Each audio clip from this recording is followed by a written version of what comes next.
नमस्कार, कृति समाचारमा स्वागत छ। म शान्त दाहाल। समाचार सुरु गरौँ मुख्य खबरबाट। प्रदेशसभा सचिवालयले आइतबार बस्ने प्रदेशसभा बैठकको सम्भावित कार्यसूची सार्वजनिक। प्रदेश अनुसन्धान तथा प्रशिक्षण प्रतिष्ठान सम्बन्धमा व्यवस्था गर्न बनेको विधेयकमाथि छलफल हुने।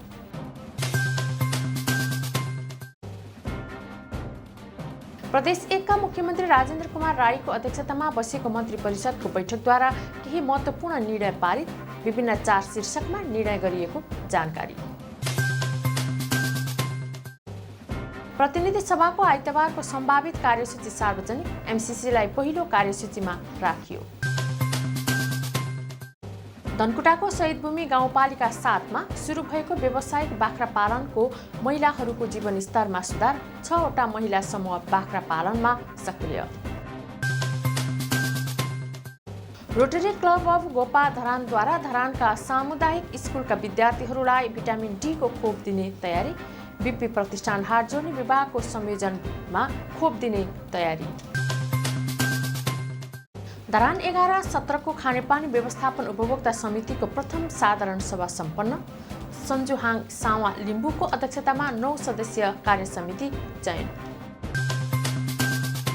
र 9औं संस्करणको Marwari premier league MPL cricket प्रतियोगिता उपाधि प्रिमियर 11 लाई।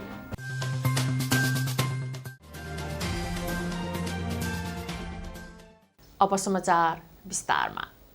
प्रदेशसभा सचिवालयले आइतबार बस्ने प्रदेश सभा बैठकको सम्भावित कार्यसूची प्रकाशित गरेको छ। प्रदेशसभा सचिवालयका सचिव गोपाल पराजुलीको हस्ताक्षरमा प्रकाशित सम्भावित कार्यसूचीमा आइतबार प्रदेश अनुसन्धान तथा प्रशिक्षण प्रतिष्ठान सम्बन्धमा व्यवस्था गर्न बनेको विधेयक 2078 माथि सैद्धान्तिक छलफल गरिने भएको छ। प्रदेशसभाको 9औं तथा हिउँदे अधिवेशनको 7औं बैठक 105 दिनपछि आइतबार दिउँसो 1 बजे बस्दैछ। मङ्सिर 1 गते बसेको 6औं बैठकमा मुख्यमन्त्री राजेन्द्र राईले विश्वासको मत लिएपछि सूचना टाँसेर बैठक स्थगित गरिएको थियो। प्रदेश नम्बर 1 मा शनिबार मुख्यमन्त्री राजेन्द्र कुमार राईको अध्यक्षतामा बसेको मन्त्री परिषद बैठकले केही महत्त्वपूर्ण निर्णयहरू गरेको छ। बैठकले विभिन्न 4 वटा विषयमा निर्णयहरू गरेको स्वास्थ्य मन्त्री जयराम यादवले जानकारी दिनुभएको छ। उहाँका अनुसार बैठकले प्रदेश मन्त्रालय र यस अन्तर्गतका निकायहरूको संगठन संरचना एवं दरबन्दी स्वीकृत गर्ने निर्णय गरेको छ। प्रदेश सरकारको मुख्यमन्त्री तथा मन्त्री परिषदको कार्यालयको तर्फबाट आएका प्रस्तावहरूको सम्बन्धमा प्रदेश मन्त्रालय र मन्त्रालय अन्तर्गतका निकायहरूको गठन संगठन संरचना एवं दरबन्दीहरू स्वीकृत गर्ने काम गरिएको छ भने त्यसैगरी यसै प्रदेशका विभिन्न स्थानीय तहको कार्यपालिकाको निर्णयद्वारा आएका विभिन्न वडाको संख्याको सिमाना हेरफेर सम्बन्धी जुन स्थानीय तहको प्रस्ताव प्रदेश सरकारको क्याबिनेट पठाइएको थियो त्यसलाई चाहिँ नेपाल सरकारमा सिफारिस गर्ने काम चाहिँ गरेको छ। त्यसैगरी कृषि मन्त्रालयसँग सम्बन्धित तपाईलाई आम प्रदेशवासीको किसानहरूको हक हितको सवालमा प्रदेश सरकारले दिँदै आएको अनुदानलाई झन प्रभावकारी र पारदर्शी बनाउनको लागि नियमावली बनाउने काम गरेको थियो। त्यो नियमावली आज पारित भएको छ। प्रदेश कृषि व्यवसाय प्रवर्धन अनुदान नियमावली 2078 भन्ने स्वीकृत भएको छ। त्यसैगरी चाहिँ यातायात तथा व्यवस्था सञ्चार मन्त्रालयको सम्बन्धमा चाहिँ तपाईलाई प्रदेश सञ्चार व्यवस्थापन गर्न बनेको विधेयकलाई 2078 तर्जुमाका लागि सैद्धान्तिक सहमति हामीले गरेका छौँ। यो सैद्धान्तिक सहमतिपछि अब यसका ड्राफ्टहरू बन्नेछन् तर त्यो कुरा सदनमा प्रस्तावको रूपमा जानेछ। त्यस्तै बैठकले वडाको संख्या र सिमाना हेरफेर सम्बन्धी स्थानीय तहको प्रस्ताव स्वीकृत गरी नेपाल सरकारमा सिफारिस गर्ने प्रदेश कृषि व्यवसाय प्रवर्धन अनुदान नियमावली 2078 स्वीकृत गर्ने निर्णय गरेको छ। बैठकले प्रदेश सञ्चार माध्यम व्यवस्थापन गर्न बनेको विधेयक 2078 तर्जुमाका लागि सैद्धान्तिक सहमति प्रदान गर्ने निर्णय गरेको स्वास्थ्य मन्त्री जयराम यादवले जानकारी दिनुभएको छ। प्रतिनिधि सभाको आइतबारको सम्भावित कार्यसूची सार्वजनिक भएको छ। प्रतिनिधि सभा सचिवालयले आइतबारको सम्भावित कार्यसूची सार्वजनिक गरेको हो। आइतबार प्रतिनिधि सभाको बैठक 1 बजे बस्ने संसद सचिवालयका महासचिव डाक्टर भरतराज गौतमले जानकारी दिनुभयो। त्यसअघि 11:30 बजे कार्यव्यवस्था परामर्श समितिको बैठक आह्वान भएको छ। आइतबारको बैठकमा प्रधानमन्त्री शेरबहादुर देउवाले महान्यायाधिवक्ताको वार्षिक प्रतिवेदन 2077-78 पेश गर्नेछन्। त्यसपछि अर्थमन्त्री जनार्दन शर्माले नेपाल सरकार र अमेरिकी सहयोग अनुदान सहायता सम्झौता MCC माथि सामान्य छलफल गरियोस् भनी प्रस्ताव पेश गर्ने सचिवालयले जनाएको छ। MCC मा सत्ता गठबन्धन तथा प्रमुख विपक्षी गठबन्धन बीच सहमति भइसकेको भने छैन। धनकुटाको शहीदभूमि गाउँपालिका वडा नम्बर 7 स्थित साप्तिङटारमा व्यावसायिक बाख्रा पालन सुरु भएसँगै महिलाहरूको जीवनस्तरमा सुधार आएको छ। एक रिपोर्ट। धनकुटाको शहीदभूमि गाउँपालिका वडा नम्बर 7 स्थित साप्तिङटारका हरेक घरमा अहिले उन्नत जातका बाख्रा पालन गर्ने सुधारिएको खोर देख्न सकिन्छ। यहाँका महिलाहरू अहिले व्यावसायिक बाख्रा पालनबाट मनङ्के आम्दानी गरिरहेका छन्।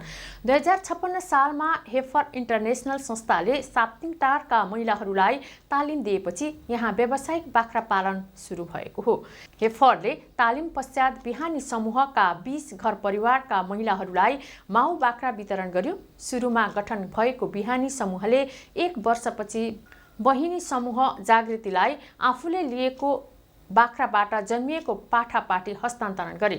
साप्तिङटारमा अहिले बिहानी, जागृति, मखमली, प्रगति, सहनशील र सयपत्री गरी 6 वटा महिला समूह सक्रिय छन्। तमोर नदीको सतहमा रहेको साप्तिङटार पशुपालनका लागि पकेट क्षेत्र हो। भिरालो र समतल भएको उच्च ठाउँमा बाख्रा पालनको लागि चरण क्षेत्र पर्याप्त छ। खेतीको सट्टा बाख्रा पालन आर्थिक उपार्जनको गतिलो माध्यमसँगै घर व्यवहार चलाउन सहज भएको स्थानीय महिलाको भनाइ छ। राम्रो सुधार भएको छ। पहिला भनेको थोरै दिन्थ्यौँ भने अहिले बाख्राबाट धेरै आम्दानी होइन। एउटा बोका बराबर कम्तीमा पनि 10,000, 15,000, 20,000 लिने गर्छौँ। हामी खसी भन्दा पनि पाठापाठीबाटै बढी आम्दानी लिन सक्छौँ। साप्तिङटारमा बाख्रा पालन त पहिलेदेखि नै थियो, तर आम्दानी हुँदैन थियो। वर्षमा मुस्किलले 10,000 सम्म हुन्थ्यो। उन्नत जातको बाख्रा पालन गरेर यो वर्ष 1,50,000 आम्दानी गरेको साप्तिङटारकी सम्झना भण्डारीले बताउनुहुन्छ। त्योभन्दा अगाडि चाहिँ हामीले श्रीमानसँगै पैसा माग्ने होइन। आज नुन छैन, पैसा दिनु नि, 1 केजी नुन किनेर ल्याउनु पर्ने भनेर माग्थ्यौँ। तेल छैन, तरकारी किन्ने पैसा माग्थ्यौँ, दिनु न भनेर माग्थ्यौँ। योभन्दा 5-7 वर्ष अगाडि हाम्रो बाख्राहरू त्यति राम्रा पनि थिएनन् होइन। हामीलाई जिउनलाई गाह्रो थियो। अहिले यो उन्नत जातको बाख्रा हामीले पालिकन चाहिँ अहिले श्रीमानसँग हामीले तेल नुन किन्ने पैसा चाहिँ तपाईँले दिनुपर्छ भनेर हामी होइन माग्ने गरेका छौँ न। हरेक घर परिवारले उन्नत जातका बाख्रा पालेका छन्। बाख्रा पालन साह्रो गाह्रो पर्दा गर्जो टार्ने माध्यम बनेको छ। यहाँ उन्नत जातका जिउँदा पाठा 550 र पाठी प्रति किलो 500 मा कारोबार हुन्छ। साप्तिङटारका 316 घरमध्ये 200 घर परिवारले बाख्रा पालन गरिरहेका छन्। कृति समाचारमा अब विज्ञापन।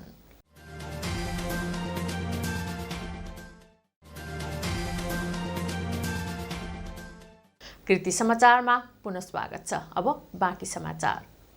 रोटरी क्लब अफ गोपा धरानले धरानका सामुदायिक स्कुलका विद्यार्थीहरूलाई भिटामिन डी को खोप लगाउने भएको छ।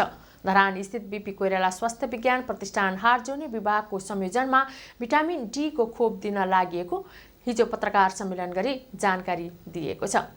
धरानमा रहेका सामुदायिक विद्यालय जुन 49 वटा सामुदायिक विद्यालय छन्, तिनीहरूमा रहेका कक्षा 1 देखि 10 सम्म अध्ययनरत विद्यार्थीहरूलाई भिटामिन डी निःशुल्क रूपमा रोटरी क्लब अफ धरान गोपाको पहलमा बीपीकेएचएस को हार्जोनी विभागको संयोजन त्यसलाई चाहिँ प्राविधिक रूपमा सम्पन्न गर्ने काम उहाँहरूको सहयोगमा गर्ने कार्यक्रम हामीले बैठकले तय गरिएको छ। धरानका 49 वटा सामुदायिक विद्यालय रहेका छन्। कक्षा 1 देखि 10 कक्षासम्म अध्ययन गर्ने करिब 8 देखि 10,000 विद्यार्थीहरूलाई खोप दिन लागि हो। भिटामिन डी को कमीका कारणले धेरै प्रकारका रोगहरू लाग्ने भएकाले पनि भिटामिन डी को खोप दिन लागि हो। अब यो एउटा सामुदायिक स्वास्थ्यको हिसाबले हेर्ने हो भने चाहिँ कमसेकम 30 भएको चाहिँ राम्रो भन्ने एउटा बुझाइ भएको हुनाले र खास गरी अब हुने खाने परिवारमा पनि यो भिटामिन डी को चाहिँ मात्रा कमी नै देखिएको छ भनेपछि अब अलिक निम्न स्तरको आय भएको मान्छेमा चाहिँ यो झनै सम्भावना छ यसको भिटामिन डी को लेभल कम हुने। त्यसकारण सही हाम्रो चाहिँ सही कसलाई भिटामिन डी दियो भनेर सही पहिचान गर्नलाई चाहिँ सबभन्दा हामीले के लाग्यो भने सामुदायिक विद्यालयका विद्यार्थीहरू चाहिँ सही व्यक्ति हुन सक्छन् भन्ने सोचेर हामीले राखेका छौँ। कार्यक्रमका संयोजक तथा बीपी प्रतिष्ठान हार्जोनी विभागका विभागीय प्रमुख प्राध्यापक डाक्टर विक्रम प्रसाद श्रेष्ठले अहिले जाँच गरिएका बिरामीहरूमध्ये 80% भिटामिन डी को कमी देखिएका कारणले गर्दा नै रोटरीले आफ्नो सदस्यहरूलाई रकम सङ्कलन गरेर कार्यक्रम गर्न लागेको बताउनुभयो। करिब 10,000लाई खोप लगाउँदा 6.5 लाख रुपियाँको हाराहारीमा खर्च लाग्ने जनाइएको छ। एउटा खोप बराबर 70 रुपियाँ मूल्य पर्ने बताइएको छ। धरान 11-17 को खानेपानी व्यवस्थापन उपभोक्ता समितिको प्रथम साधारण सभाबाट सञ्जुहाङ सावा लिम्बूको अध्यक्षतामा 9 सदस्यीय कार्य समिति सर्वसम्मत चयन भएको छ। धरान 11 सगरमाथा स्थित करिब 20 वर्ष लामो खानेपानीको इतिहास बोकेको धरान 11-17 को खानेपानी उपभोक्ता समितिको आधिकारिक दर्तापछि यो प्रथम अधिवेशन हो। सुरुवाती चरणमा पकुवा खोलाको पानी वितरण गर्दै हाल धरान 20 कोका खोलाबाट समेत पानी वितरण गरिएको छ। निर्वाचित वडा सदस्य किरण राईको अध्यक्षतामा निर्वाचन मण्डल गठन गरी सर्वसम्मत कमिटी मनोनयन गरिएको हो। समितिको उपाध्यक्षमा मानबहादुर पाँचकोटी, सचिवमा चिचित राई, कोषाध्यक्षमा निरु लिम्बू, सदस्यहरू टेक बहादुर विक, प्रज्ञा राई, विकास राई, सोमेरा राही र नगेन्द्र याख्या रहेका छन्। नेवारहरूको राष्ट्रिय संगठन नेवा देय दबुको तेस्रो धरान नगर अधिवेशन सम्पन्न भएको छ। राष्ट्र निर्माणमा नेवार एकता, संस्कृति, सम्पदा र पहिचान जोगाउन युवा नेतृत्व भन्ने नाराका साथ शुक्रबार अधिवेशन दुलीखेल समाज धरान 1 मा सम्पन्न भएको हो। अधिवेशनले मनोहर साक्यको अध्यक्षतामा नयाँ कार्य समिति चयन गरेको छ। कार्य समितिको वरिष्ठ उपाध्यक्षमा अमृत श्रेष्ठ, उपाध्यक्षमा प्रदीप कुमार श्रेष्ठ र सलमा जोशी, सचिवमा विनिता बज्राचार्य र दिपेन्द्र श्रेष्ठ, कोषाध्यक्षमा सुवर्ण मोहन श्रेष्ठ, यशोदा कायस्थ, सुचता श्रेष्ठ, अनिश कुमार तुलाधर, लीला बहादुर प्रधान, हेमाट श्रेष्ठ, अभिमन्यु श्रेष्ठ र हरिकृष्ण श्रेष्ठ निर्विरोध निर्वाचित भएका छन्। अधिवेशनका प्रमुख अतिथि तथा धरान उपमहानगरपालिकाका मेयर तिलक राईले नेवार समुदाय र नेवा देय दबुले धरान नगरको विकासमा गरेको कार्यको मुक्त कण्ठले प्रशंसा गर्नुभएको थियो। अधिवेशनमा धरान नगर दबुका अध्यक्ष मनोहर साक्यले धरानमा नेवारहरूको इतिहास, परिचय, पहिचान र विकासको लागि महत्त्वपूर्ण कार्यक्रम सम्पन्न गरेको बताउनुभयो। कार्यक्रममा विभिन्न खलपुजाका अध्यक्ष, जातीय संस्थाको अध्यक्ष तथा प्रतिनिधि र केन्द्रीय समितिका पदाधिकारीहरूको बाक्लो उपस्थिति रहेको थियो। अब खेल खबर।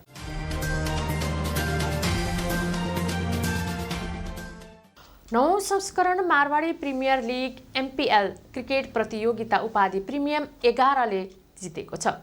नेपाल अग्रवाल युवा मञ्च विराटनगरको आयोजनामा शनिबार सम्पन्न फाइनलमा हुलास 11 ले खेल अस्वीकार गरेपछि प्रिमियर 11 ले उपाधि जितेको रेफ्रीले घोषणा गर्नुभयो। प्रिमियरले लगातार 3 पटक उपाधि जितिसकेको छ। यो चौथो पटक उपाधि जित्न सफल भएको हो। 86 रनको सामान्य लक्ष्य पाएको लिगमा अपराजित प्रिमियरले 8.3 बलमा 3 विकेटको क्षतिमा 54 रन बनाएपछि विवाद उत्पन्न भएको थियो। विवाद पश्चात हुलासले खेल त्यागेपछि रेफ्रीले प्रिमियरलाई जितको घोषणा गरेको थियो। प्रतियोगिताको उत्कृष्ट खेलाडी म्याजिकका अनिश अग्रवाल घोषित भए। त्यसैगरी फेयर प्ले अवार्ड CSV 11 ले हात पारेको छ। विजयी तथा अन्य खेलाडीलाई प्रमुख अतिथि पूर्व राज्य मन्त्री मोती दुगड, नेपाल अग्रवाल सभाका अध्यक्ष विशाल केडिया, महेश्वरी सभाका अध्यक्ष आनन्द मारू, जैन श्वेताम्बर तेरापन्थी सभाका अध्यक्ष सुतीश दुगड लगायतले पुरस्कार वितरण गर्नुभयो। फागुन 11 गतेदेखि सुरु भएको प्रतियोगितामा 5 टिम सहभागी बनेका थिए। विजेताले 61,000 तथा ट्रफी र उपविजेताले 21,000 तथा ट्रफी हात पारेका थिए। लिग कम नकआउट आधारमा प्रतियोगिता गरिएको थियो। कृति समाचारको अन्त्यमा पुनः मुख्य खबरहरू। प्रदेशसभा सचिवालयले आइतबार बस्ने प्रदेशसभा बैठकको सम्भावित कार्यसूची सार्वजनिक। प्रदेश अनुसन्धान तथा प्रशिक्षण प्रतिष्ठान सम्बन्धमा व्यवस्था गर्न बनेको विधेयकमाथि छलफल हुने।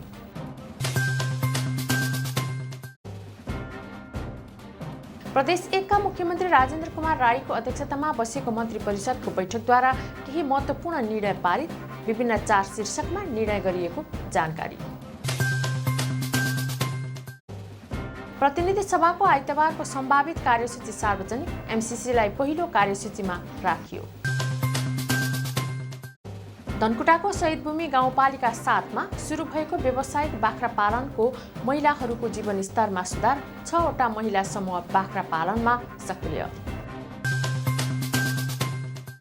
रोटरी क्लब अफ गोपा धरानद्वारा धरानका सामुदायिक स्कुलका विद्यार्थीहरूलाई भिटामिन डी को खोप दिने तयारी, बीपी प्रतिष्ठान हात जोड्ने विभागको संयोजनमा खोप दिने तयारी।